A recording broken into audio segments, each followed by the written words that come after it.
I told the man that I didn't think I would be able to do up the one he was showing me because it wouldn't fit in the chest area, and he grabbed both of my breasts. A fellow devotee associated with the ashram sat in front of me, turned around, and put his hands on my thigh. I just remember these Indian men just wanting to take photos with me and of me. We were actually too scared to actually even go onto the beach. Then he whacked me really hard on the back. I thought, that's it, I'm dead. I live in South Korea. Quite often my friends, women, ask me if they should visit India. I always end up saying the same thing. India isn't quite safe to travel alone, always dress modestly. It doesn't sound like a lot of fun if you have to go to a place where you have to constantly look over your shoulder. India doesn't have a dress code like Islamic countries do, yet women are expected to dress a certain way. I asked my friend Anna about her experience in India. Anna is an Australian who travels to India quite often and usually stays for long periods of time. While waiting for a bus, I had a guy staring at me and rubbing his groin. I've also been with friends who have had their bum pinched. Nowadays, I find things are a bit better, but I am still very cautious. Generally, I find South India safer, but I do feel many men are sexually repressed in India. Is it really true? Is India actually sexually repressed? Are we as a nation sexually repressed? I went digging for some numbers that can help visualize the problem. In the Women's Safety Index, we are ranked 128th in the world. We have improved since 2017, but for a country where 70% identify as religious, we, or at least some of us, seem to lack one of the basic traits found in religious people: self-discipline. Even our neighbors Sri Lanka rank a lot higher than us at 60. It's also interesting to see how the numbers vary within the country, how certain states are a whole lot safer than the others. But in any case, what is it about India that makes it unsafe for women? I wanted to find out from women in India, so I asked a friend to help me out. This is Dr. Ramya. Hi, I'm Dr. Ramya. I am a gynecologist and a fetal medicine consultant. Working with Ramya, I prepared a survey, and with Ramya's help, we had 70 women in India complete the survey. Before I share the results, I'd like to point out that India has a population of 650 million women, and the experience for every woman is different based on social economic factors, religion, caste, family, and location. Most of them in this survey are highly educated and accomplished in their respective fields. If I probably did the same survey with, say, women living in rural areas, the numbers may look very different. Anyway, having said that, here are the numbers for sexual assault and physical assault. Over 30% have been sexually abused and over 40% have been physically abused. That's an alarming statistic, even for a small data set among an educated middle-class group. So why does this happen? Things are slowly changing in India, but for the most part, sex is still a taboo topic in most Indian communities. Even among the educated, talking about sex makes a lot of people uncomfortable. Here's an example. I was part of a WhatsApp group which had a bunch of others from my school. Remember, these are all well-educated individuals, and in the group we routinely talk politics, sports, and even religion.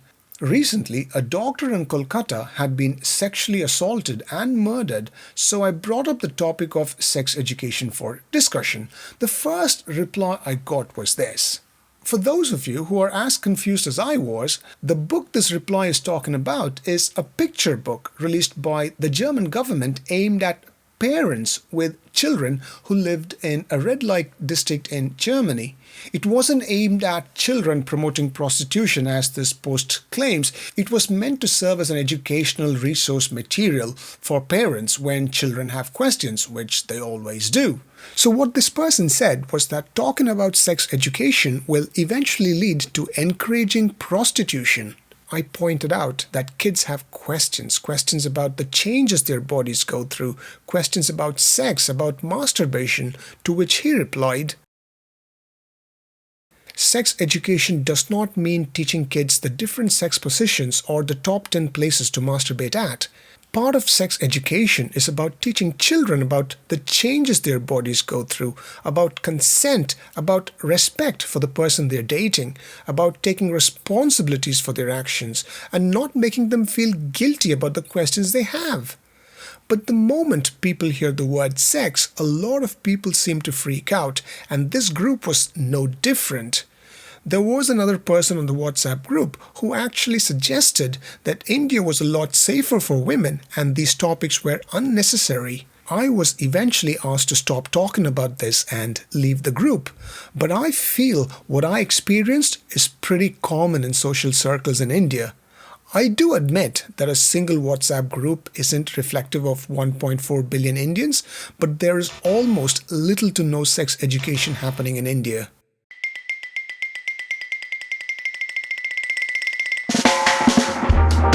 I'll talk about Indian culture in a minute, but I don't understand what they mean when they say sex education isn't part of Indian culture.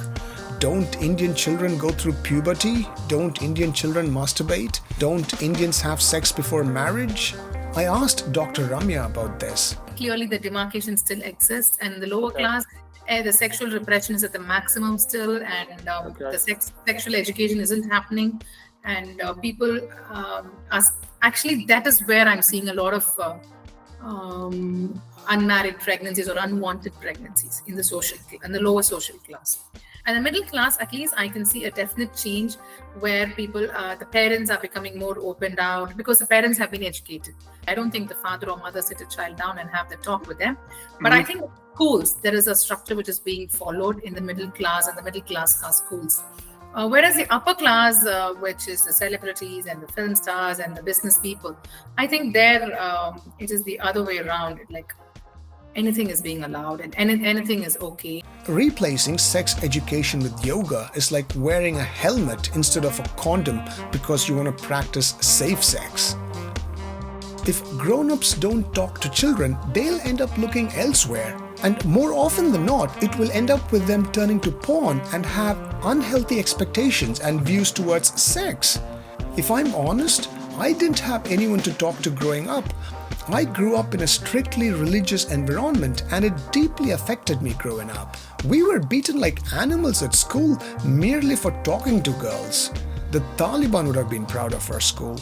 We need to normalize sex education. Most people who oppose sex education prefer everything to just happen organically and normally without anyone talking about it. So we need to accept that it's not happening organically or normally anymore. We need to talk about it. We can't keep pushing the problem under the carpet.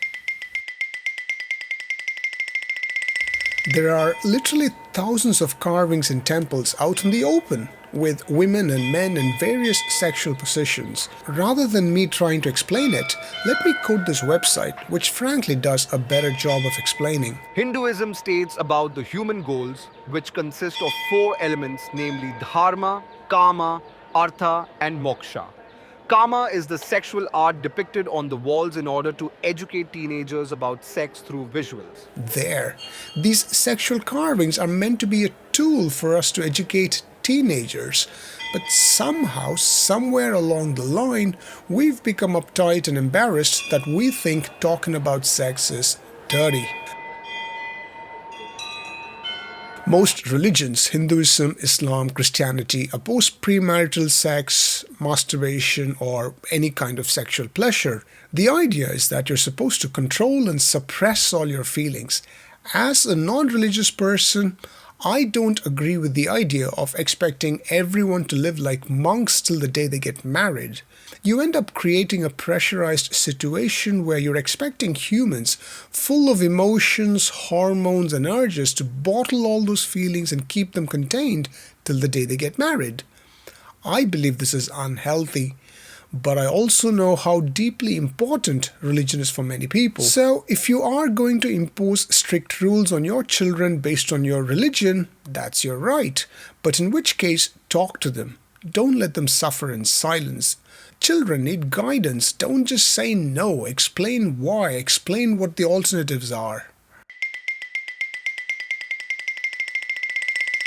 Oh, I figured I'd have my friend talk about this. A study done on the orgasm gap in the US showed that 95% of the men reported that they usually or always orgasm during sex. Among heterosexual women, that number falls to 65%. Interestingly, among lesbian women, that number rises to 86%. In contrast, a study done in India showed that only 30% of women experienced orgasm in comparison to the 70% of men who climaxed. Sex isn't and doesn't have to be just for reproduction.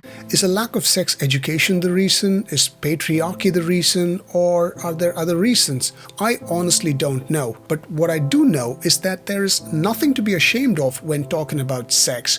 We need to start age-appropriate conversations with children so they grow up to be well-informed adults who will make better choices, and that will benefit India as a whole.